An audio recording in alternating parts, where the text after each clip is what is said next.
네, 리피 선데이는 주일 예배 말씀을 가지고 함께 토론하며 말씀의 은혜를 더 깊이 나누는 시간입니다. 리피 선데이를 통해 우리는 두 가지를 꿈꿉니다. 첫째, 주일 예배 말씀이 주중에도 일할 수 있기를. 둘째, 말씀이 우리 삶에서 살아 움직일 수 있도록.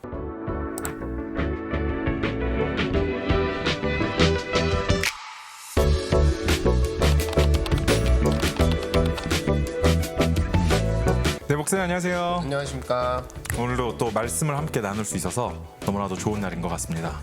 네, 이번 주는 이제 성경 시리즈까지는 아니지만 성령에 관해서 2주 연속으로 이제 이렇게 이야기를 말씀해 주셔서 시리즈라고 볼 수도 있겠네요.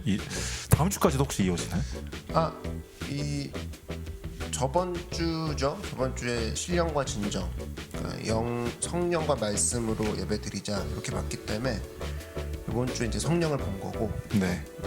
이제 돌아오는 주는 이제 말씀에 대해서 성령, 말씀 이런 식으로 이제 가는 또 이번 주 주일 예배가 10월 1일 10월의 첫날이었는데 그 시작을 또 성령으로 어떻게 일하시는가라는 걸 배워보면 우리가 또 말씀을 들었던 시간이었던 것 같습니다. 그래서 이번 주 10월 1일 설교는 이제 성령은 어떻게 일하시는가. 그래서 지난 시간 이제 성령으로 예배 드리려고 이제 말씀을 해주셨는데 오늘 그러면 그 성령이 어떻게 해서 일하시는지 이제 이번 주 설교를 나눠주셨어요. 우리 리피 선데이는 주일 예배 목사님 말씀을 가지고 함께 나누는 또 그런 시간입니다. 혹시 더 풍성한 은혜를 나누시기 위해서는 주일 예배 설교를 아래 링크 또 글을 통해서 확인하실 수 있는데요. 같이 듣고 리피 선데이에 오신다면 더 풍성한 은혜를 나누실 수 있다고 생각이 듭니다. 그래서 총 3개를 이야기를 해주셨습니다. 첫째는 이제 성령님께서 생각을 바꾸신다. 그리고 두 번째는 생각을 바꾸시는데 이제 우리가 행동할 수 있도록 도와주시고, 세 번째는 그럼 이제 어떻게 우리가 살아가야 되냐 했을 때 자녀로서 살아가야 된다라고 이야기를 해주셨습니다. 그래서 우리가 오늘 이 한 가지씩 좀 같이 나눠볼 텐데요. 저는 이제 첫 번째 생각을 바꾸신다를 간단히 좀 얘기해 보면 사망의 생각에서 생명의 생각, 이제 영의 생각으로 간다고 말씀해 주시면서 말씀을 얘기해 주면서 나는 이것 없으면 안 돼. 그러나 성령님께서는 그것 없이도 사는 법 알려줄게라는 그 예화랑 같이 이야기를 해주셨는데 또 굉장히 그 부분이 인사이트가 있었던 것 같았어요. 그래서 예배 때 중요한 것이 목사님께서 이야기해 주길 성령님 내 마음을 내려놓습니다. 주님 앞에 나의 생각, 마음의 문을 열어드립니다. 이것이 또 굉장히 중요하다고 이야기해 주셨습니다. 그래서 저는 근데 이 첫 번째 대지에서 가장 인사이트 있었던 게 방금 전에 목사님 나눈 내용도 있지만 지배하는 싸움, 그 부분이 되게 와닿았습니다. 그래서 성령님이 우리가 무엇으로 지배하며 살 수 있게 할 것인가, 그것을 도와주신다라는 부분으로 그렇게 와닿았거든요. 네. 결과적으로 이제 생각이 지배하는 건데, 네. 생각을 지배하는 사람이 결국에는 그 사람이 다스리는 위치가 되는 것이고, 생각을 지배하는 그 기업이 또 앞서 나가는 기업이 되겠죠. 근데 과연 이제 옳으냐 그르냐 이 문제는 이제 그 뒤에 오는 문제겠지만, 결과적으로 생각을 지배하는 싸움을 우리는 지금도 인터넷상에서 계속 하고 있는 거 아니겠습니까? 그래서 어떻게든 이 고객의 생각을 사로잡자, 어떻게든 내 팔로워의 생각을 사로잡자, 계속 그 문제이기 때문에 내가 아무 생각이 없이 진짜 말 그대로 산다면 누군가에게는 지배당하는 그런 세상인 거죠. 네, 그러니까 생각을 지배한다라는 그 프레임이 우리 머릿속에 있어야 내 생각의 소중함, 내 생각의 무장 이런 것들로 또 이어지지 않을까 생각합니다. 더 그런 생각을 지배할 수 있는 위험한 시대인 것 같아요. 저도 엊그저께 늘상 SNS 얘기할 때 항상 하는 얘기지만 오늘날의 문명이고 문화라서 우리가 같이 안 즐길 수는 없지만 이전에는 잘 모르는 사람의 빈부 차이만 있었더라면 요즘은 정신적 빈부까지 SNS가 갖다 주는 것 같아요. 그 목사님께서 사실 이번 주 설교에도 SNS 말씀을 막 해주셨잖아요. 프레이어 나이 때도 계속 연속으로 하시면서 보는 것들을 통해 우리가 예전에는 너무 한두 명의 빈부격차를 알았다면 너무 많은 사람의 실제적인 빈부격차를 느끼면서 정신적으로도 이제 빈부가 오면서 그런 생각들을 우리가 지배하는 거, 저는 그 부분이 사실 사단이 노리고 있는 부분이라고도 생각을 하는데요. 그런 생각에서 오늘 목사님 얘기해 주신 것처럼 성령님께서 우리가 도움을 구하고 우리의 마음 문을 연다면 사실 생각의 전환, 지배가 내가 보는 것으로 됐다라면 이제는 성령께서 이끌어 주신 대로 이끌어 주시면서 보시는 것으로 또 건강한 생각으로 보게 되는 거겠죠, 사실. 그렇죠. 네. 그래서 결국엔 어떻게 보면 모호하게 들릴 수 있거든요. 이끌어 주신 대로 보길 원합니다. 또 보여지는 대로 보는 것보다 그렇게 보기 원합니다. 근데 이게 모호할 수 있는데 쉽게 접근할 수 있는 방법은 내가 질문 받는 인생으로 살 것인가, 질문하는 인생으로 살 것인가. 결국 질문받는 인생은 SNS나 또 여러 매체를 통해서 질문을 계속 받다 보면 비교를 할 수밖에 없습니다. 나는 왜 이럴까? 너는 왜 그렇게 사니? 뭐 이런 식의. 근데 내가 질문을 하는 인생으로 되는 거예요. 주님, 저는 어떻게 해야 됩니까? 성령님은 뭘 보고 계십니까? 그렇게 되면은 사실은 결국에 그 질문으로 인해서 생각이 새롭게 되고 질문으로 인해서 자기가 커질 수 있거든요. 그래서 결국에는 물론 질문 받는 것도 중요하죠. 그러나 질문 받고 질문하는 과정에서 생각이 커지는 그 과정을 이 사람이 겪는 거. 그래서 큐티가 되게 중요한 게 성령님 앞에 질문할 수 있는 시간 큐티, 또 질문을 받는 시간 큐티. 그냥 크리스천은 이거를 계속 연습하면 할수록 점점 강해지는 그런 우리에게 그런 루틴을 주셨거든요. 근데 이제 기본적으로 말씀이나 기도를 멀리하게 되면 제일 먼저 질문에 둔감해진다. 받는 질문도 아무 질문이나 막 받고 대답을 내가 안 해도 되는 질문 같은 경우, 아까 같이 비교해야 되는 그런 것도 무시해도 되는 것들인데 그런 거에 이제 막 가슴 아파하고, 그리고 내가 실제적으로 질문해야 되는 위치에서는 또 어떤 질문할지 모르고 살아가고, 이런 것들이 계속되다 보면 결국에 주도권을 뺏기죠. 예. 네. 그런 것들이 이제 계속적으로 현대 사회는 더 힘들어진 건 사실이죠. 예.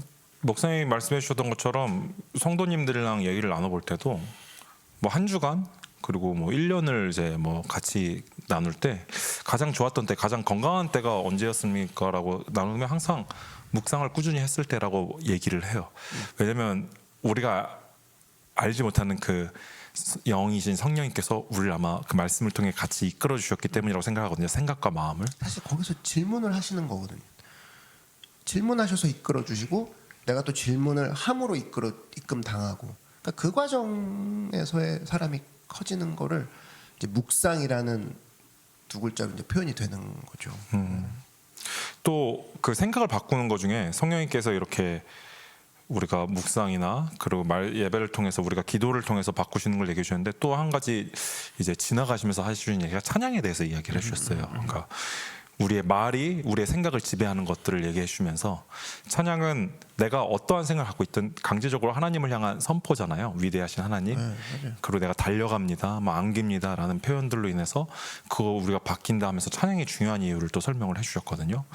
저도 굉장히 그래서 그 부분이 중요한 것 같습니다. 그래서 사실 우리가 예배 시간에 대해서 항상 이제 얘기를 되게 많이 하는 부분이 있는 것 같아요. 어렸을 때부터 하다 보면 네네. 예배 시간을 지켜라. 근데 이 지킨다는 게 사실 처음에는 첫사랑일 땐 하지만 우리가 이제 습관이 되고 하다 보면은 나의 습관과 습성이나 여러 가지로 인해 쉽지 않은데, 그렇게 접근해야 하는 것보다는 이 찬양하는 시간이 얼마나 나에게 중요한 건지, 준비하고 들어가서 예배를 하나님 앞에 만난다는 게 얼마나 중요하고 내 인생을 완전히 바꿔버릴 수 있는, 그러니까 주일까지의 일주일은 엉망이었을 수 있잖아요. 근데 저는 목사님의 그 설교 말씀 찬양이 중요한 이유를 얘기해 주면서 우리가 고백을 통해서 이 한순간이 바뀔 수 있다고 생각이 들거든요. 사실 우린 그 바뀔 수 있기 때문에 하나님을 믿는 부분도 있고요. 네네. 그렇죠. 그러니까 사실 동시에 가야 되죠. 일주일 동안 엉망으로 살았는데 주일날 또 엉망이지 않은 상태로 나오기를 기대하는 것도 사실은 힘들고, 왜냐면 관성이 있기 때문에. 네. 왜냐면 월화수목금토 다 늦게 일어나고 뭐 게으르게 행동했는데 주일날 갑자기 부지런해질 수는 없잖아요. 네.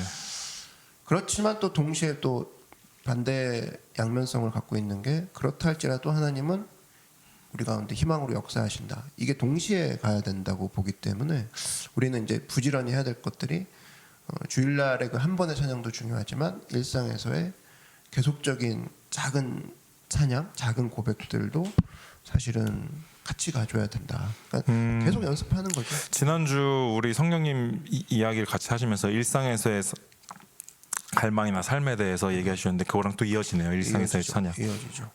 그래서 이제 사실은 이제 결국 이번에 이슈가 생각인데 생각이 커지고 생각이 깊어지는 사람으로 이끄시기 위해서 첫 번째 아까 메소드가 이제 묵상이라는 걸로 우리에게 질문하시고 질문할 수 있는 그런 코람데오의 시간이 있다라면 또 하나 우리가 생각이 커지고 생각이 넓어지는 그 도구가 바로 현장입니다. 현장. 그래서 뭐 이렇게 찬양의 중요성을 배운 주일날 설교였는데 현장에 갔더니 나는 역시 주일날 늦게 일어나고 못 왔어. 뭐 예를 들면 그랬을 때 거기서 난 역시 주님 없이는 안 되는구나. 내가 이렇게 부족하구나를 또 현장에서 깨닫게 되면서 다시 한번 겸손한 생각 아니면 더 낮아진 생각으로 가게 되거든요. 그러니까 같이 가는 거죠 결국엔. 네. 항상. 그러면 우리가 일상에서의 찬양을 하기에는 어떤 방법이 있을까요? 이거 노래라고만 생각하시지 않는 것이 일단 중요합니다. 노래가 아닌 고백을 하는 거 그게 이제 곧 찬양이다. 예, 그게 시편의 멜로디를 붙인 게 찬양인 것이면 우리 시편을 그냥 암송하는 것도 찬양이 될 수 있고 그냥 뭐 암송까지는 아니더라도 내 고백이 들어간 그 한 문장 그거 자체가 벌써 찬양이라고 할 수가 있죠. 그래서 여러분이 일단은 적어보거나 아니면 입으로 얘기하는 그 짧은 순간순간을 계속적으로 삶 속에서 가지시는 거. 뭐 요즘 유행하는 인스타 스토리나 이런 걸 통해서 하루하루 활용해도 괜찮겠네요. 그렇죠. 네. 그렇게 되고 사실 그거예요. 결국 사랑에 빠졌을 때 보고 싶다. 그죠? 아니면 음식과 사랑에 빠진 사람은 먹고 싶다. 뭐 그런 거 아니겠습니까? 뭐 운동을 좋아하는 사람은 몸이 뻐근한데 운동하러 갈까? 계속 고백하잖아요. 근데 우리가 하나님 앞에서 푹 빠져 있거나 푹 빠지기 원하는 사람들은 그런 고백이 어떤 식으로든 흘러 나올 수밖에 없거든요. 주님 네. 도와주십시오. 하나님 근데 그 대화가 늘 도와주세요, 살려주세요 이것만 있진 않을 거 아니야. 그잖아요. 그 중간의 대화들을 많이 하는 거 그게 바로 이제 작은 대화들이고 이런 것들은 사실은 우리가 너무 어렵게 생각하지 말고 내가 하나님 앞에 드려지는 작은 한 문장부터 시작한다. 이렇게 시작하는 게 좋고 또 하나는 이제 공동체의 힘을 활용하는 것도 좋죠. 그렇게 고백하는 사람 옆에 있어 보는 거, 그들의 고백을 들어보는 거. 캠프가 그런 의미에서는 굉장한 그런 찬양의 공동체죠. 네, 그러면 두 번째 이제 생각을 첫 번째는 성령님께서 어떻게 일하시는가 첫 번째는 우리의 생각을 바꾸신다 얘기해 주셨고 두 번째는 이제 생각을 바꾸시고 우리가 행동할 수 있는 몸도 바꿔주신다라고 이야기를 해주셨습니다. 그래서 저는 이 두 번째 대지를 또 아까 한 문장으로 이렇게 얘기한다면 몸의 주도권이 나에게서 하나님에게로 가는 것 이렇게 표현을 하고 싶어요. 그래서 성령님께서 실제적으로 생각만 바꾸시는 줄 알았는데 우리의 행동까지도 이전에는 뭐 아까 지각이나 뭐 이런 예배 시간 늦는 거나 늦잠 자서 못 오는 거나 이런 모든 것들도 다 몸에 관련된 거잖아요. 그런데 내가 이렇게 갈 수 있게끔 도와주신다라고 얘기를 해주셨습니다. 뭐 우리가 특별히 어떻게 살 것인가에 대한 고민을 굉장히 많이 하는데 잠언을 보면요 대부분 몸 얘기도 굉장히 많습니다. 생각 얘기도 많지만 네. 마음 얘기도 많지만 결국에 마음과 몸이 연결되어 있다는 걸 계속 얘기하면서 몸 관리가 결국엔 마음 관리에서부터 시작이 되는 걸 얘기를 해주시는 부분이 있고 특별히 뭐 오늘 잠언 24장 같은 경우 이제 한번 보면 되게 짧은 구절들로 어떻게 살 것인가에 대해서 명확히 얘기해줘요. 너의 입술을 지켜라 끝. 악인과 사귀지 말라 끝. 근데 우리는 그거를 어떻게든 사귀어보거나 지금 사귀는 거에 대해서 합리화하려고 말이 길어지고 머리가 복잡해지는 거지. 잠언을 보십시오. 두 문장 넘어가는 게 거의 없고, 그런 대부분 마음 아니면 몸입니다. 그럼 어떻게 살 것인가는 잠언만 봐도 나오는 부분이거든요. 그랬을 때 우리의 주도권이 생각에서만 머무르는 것을 주님이 가장 먼저 원하지 않으시고, 몸의 주도권을 얻기 위해서는 또 짧은 책으로는 잠언이라는 걸 허락을 하셨다. 그 잠언을 여러분이 한번 읽어보셔도 굉장합니다. 뭐 너무 확실하게 얘기해줘요. 네. 맞습니다. 저 어렸을 때 어머님이 이제 잠언이 30장으로 이루어졌잖아요. 31장. 네. 그래서 하루에 한 장씩 읽으면 한 달에 한 번씩 읽는다, 읽을 수 있다 해가지고 쉽게 접근했던 것 같아요. 그래서 한 몇 년을 읽었다 말았다 계속 달마다 했던 것 같습니다. 저는 요즘 시대의 쇼츠라고 생각합니다. 잠언이. 네. 네. 그래서 뭐 설교 너무 길어요. 기독교 고리타분해요. 말씀 어려워요. 잠언 보십시오. 어려울 수가 없습니다. 할 게 없잖아요. 그러니까 명확하죠. SV거든요. 주어 동사거든요. 그러니까 그 짧은 잠언이 있고 또 긴 노마서가 있다라면 어떻게든 하나님은 우리에게 주도권을 놓치지 않도록 계속적으로 쇼츠 아니면 긴 영상 아니면 때로는 노래라는 시편, 이야기, 서사를 통해서 계속 말씀해 주시는 거 한번 여러분이 한번 발견해 보십시오. 이거는 유튜브 보면은 재생 목록별로 왜 이렇게 다르잖아요. 뭐 브이로그를 하다가도 어느 날은 뭐 제품 소개하다가도 어떤 날에 인터뷰하고 그렇게 다양하게 사람들에게 접근해서 구독자 수를 늘리는 그런 플랫폼인 것처럼 하나님은 얘는 노래해주면 들을까? 그럼 시편. 얘는 짧게 얘기하면 들을까? 잠언. 얘는 좀 내 이야기를 좀 많이 해줄까? 그럼 신약. 아니야, 얘는 뭔가 좀 논리 정연한 걸 좋아할 것 같아. 로마서. 이런 식으로 계속적으로 맞춰주시는 분. 참 좋으신 하나님이라는 걸 말씀을 통해서도 우리가 알 수 있는 거죠. 네. 그래서 목사님께서 마지막에 얘기해 주신 게 이끌어 주신 생각대로, 첫 번째 이제 생각을 바꿔 주신다고 했는데 이끌어 주신 생각대로 살게 성령님 도와주세요, 이렇게 기도하라고 또 말씀해 주셨습니다. 네. 그죠. 왜냐하면 생각의 패배를 누구보다도 아담과 이브에서 하나님이 제일 먼저 보셨기 때문에 생각이 무너지니까 손이 간 거잖아요. 그분이 우리가 얼마나 연약한지 알고 계시죠. 그래서 얘는 놔두면 먹음직 포함직 만지 탐스러운직 이거를 그냥 느끼래구나. 생각을 내가 도와주마. 누구보다도 연약함을 아시는 분이기 때문에 사실 우리가 믿고 맡길 만한 또 의지할 만한 분은 성령님밖에 없다고 생각이 듭니다. 네, 뭐 아직 잘 안 돼서 어려워하시는 분들이 있더라면 사실 요즘 시대에 더 그렇게 생각하기 쉬운 것 같아요. 자신의 개발을 하기 위해서 자기 개발, 루틴, 그리고 뭐 습관 만들기, 뭐 이런 많은 말들이 그리고 있는데 동기부여 이렇게 있는데 사실 그걸로만 생각하면은 내가 뭐든 하는 게 내 의지, 내 결정, 내 선택, 내 노력에 의해서만 된다고 할 수 있는데 사실 성령님께서 도와주셔야 우리가 그런 부분을 갈 수 있다라는 걸 또 이번 시간을 통해 배울 수 있었던 것 같아요. 맞아요. 두 가지 같이 가는 게 맞죠. 맞아요. 동기부여도 하고 자기개발 좋은 거야. 네. 좋은 건데 결과적으로 한순간에 쓰러지거나 뭐 달려오는 차를 못 막고 아니면 엄습한 질병을 못 막고 그런 거에 있어서 이제 우리 연약함을 항상 느끼고 최선을 다했지만 안 되는 부분에서 어떻게 할 것인가. 최선을 다해본 사람만 알죠.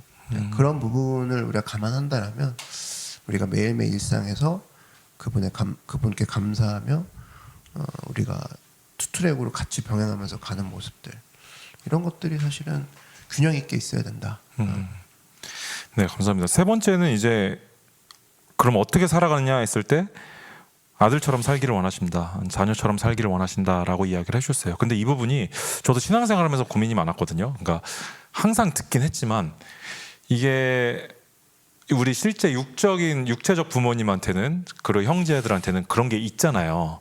우리가 교회 안에서 형제자매라 하더라도 그만큼 느껴지지 않는 부분들이 있단 말이에요. 근데 이 하나님 아버지라는 부분도 이게 구체적으로 보거나 이렇게 생활을 한 게 아니기 때문에 그 부분에서 결정적으로 자꾸 자녀의 신분을 잊고 가는 부분들이 그런 뭔가 육체적 가족 관계와는 조금 더 멀리 있는 것 같다는 그런 생각들이 있었는데 이 부분들이 우리가 그러면 성령님한테 계속 기도를 하면서 구해야 되는 거겠죠? 우리가 실제적인 자녀로서 그렇죠. 살 수 있도록.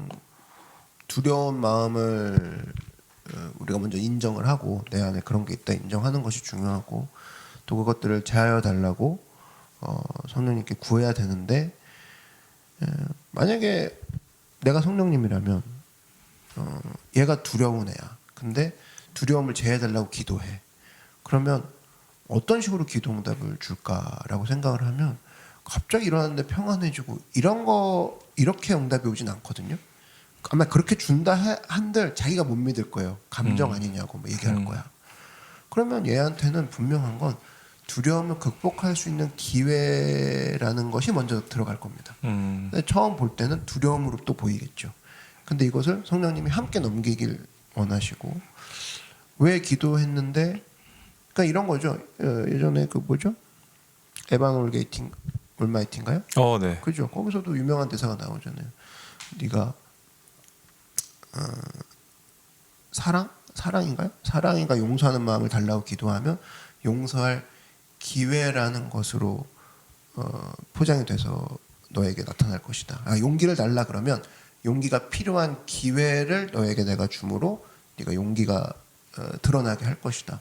뭐 이런 류의 대사를 들은 게 있는데 마찬가지로 두려움을 극복하기 원하면 두려움을 극복할 수 있는 어떻게 보면 리스크 같은 기회가 그의 앞에 나타날 거라는 거죠. 그랬을 때 사실은 이런 것까지 기도해야 되는 거죠. 성령님 그렇게 내게 주실 거라면 그 순간이 언제가 됐든 나와 함께 해주시고 내가 피하지 않고 잘 넘어갈 수 있게 오버컴할 수 있게 도와주십시오.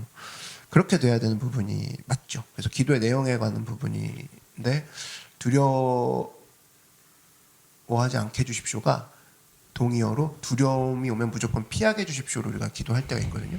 그게 아니라는 겁니다. 두려움을 제해달라는 건 두려움이 와도 나는 그것을 극복할 수 있는 사람으로 만들어달라는 기도로 접수가 되는 거기 때문에 우리 스스로가 두려움을 놓고 기도했으니 이젠 두려울 일은 없겠군이라고 생각하는 거 그건 하나님도 원치 않으신다라는 거예요. 그래서 좀 우리가 믿음을 갖고 나아가는 부분이 이때도 함께 하시는구나. 나는 하나님이 무엇보다도 내가 이기길 원하시는구나. 자녀니까 이런 마음이 필요한 것 같습니다. 두 번째 얘기해 줬던 그런 마음을 내려놓고 성령님께 도와달라고 하는 기도 결국은 우리가 우리의 생각을 내려놓고 성령님께 도움을 요청하는 기도가 모든 것을 결정짓는 부분이겠네요. 그렇죠. 그러니까 이번 추석 때 막 경험하셨을 텐데 집으로 가는 순간 뭐 가족들 별 설명이 없잖아요. 가족들은 설명이 없어요. 그리고 사실 좀 맘대로 해도 되는 부분이 있죠. 뭐 그러니까 가자마자 소파에 누워도 되고 저는 그래요. 소파에 눕고 뭐 같이 먹을 때 막 이거 먹어도 돼요. 막 이런 거보다 설명이 아닌 너 먹었어 안 먹었어 빨리 막 먹어 막 이런 식으로 진행되잖아요. 가족이. 그랬을 때 일단 가족들이 모인 그 자리 합격 여부가 있어야지만 그 방을 들어가거나 이런 거 없었잖아요. 그러니까 야 얘가 외삼촌 뭐 아들이야. 조카야 얼른 들어와. 바로 그냥 통과거든요. 마찬가지로 우리가 하나님 앞에 나갈 때도 하나님은 용납하시는 분이시다. 여기서 어떠한 것도 주님은 나를 외면하지 않으신다. 그 자신감이 내가 소파에도 올라가게 하고 집무실도 열어보게 하고 근데 이런 것들을 통해서 우리가 점점 세상으로 적용한다 그러면 이렇게도 도전해보고 저렇게도 실패해도 괜찮아. 그렇다고 식탁에 밥이 안 나오는 건 아니니까 이런 식의 어떤 가족 개념이 좀 필요하죠.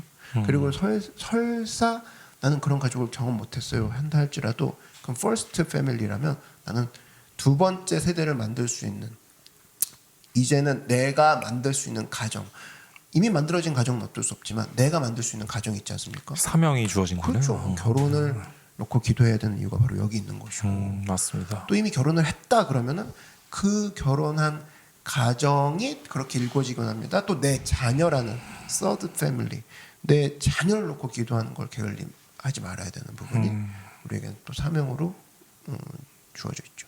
네.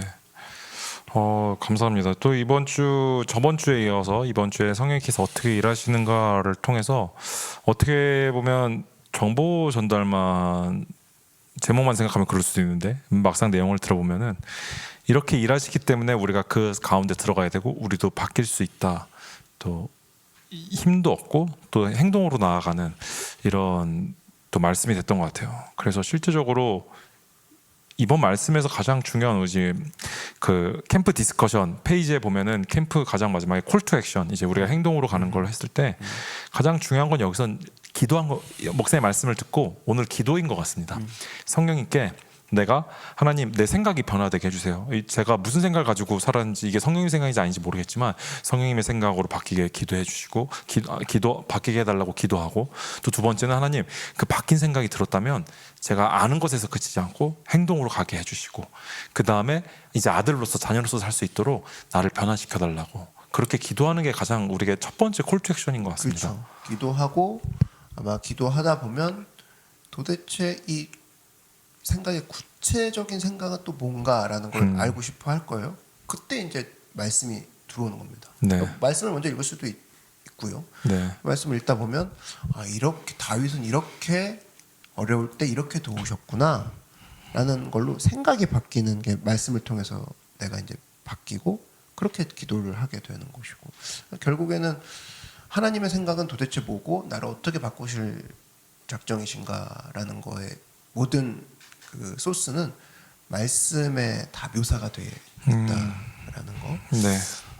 이 두 가지를 같이 가는 것이 그래가지고 우리 이번 예배 설교 시리즈의 목적이기도 하고 우리 성도들이 하나님 앞에 서야 되는 자세이기도 합니다. 네, 감사합니다.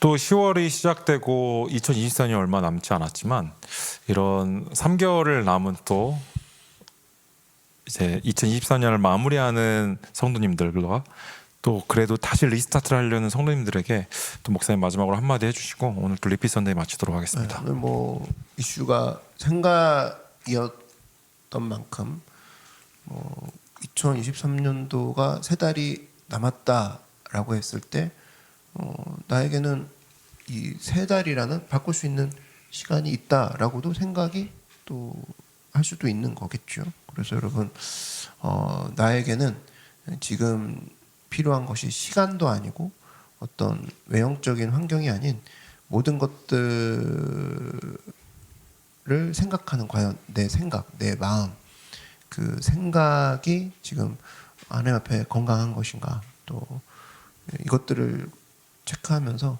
나 생각만 바로잡고 있으면 나는 무사하다 나는 두려울 것이 없다 생각을 주관하여 주소서 이런 식으로 우리가 단초점을 가지고 또 23년도 끝까지 승리하는 우리 모두가 되길 바랍니다.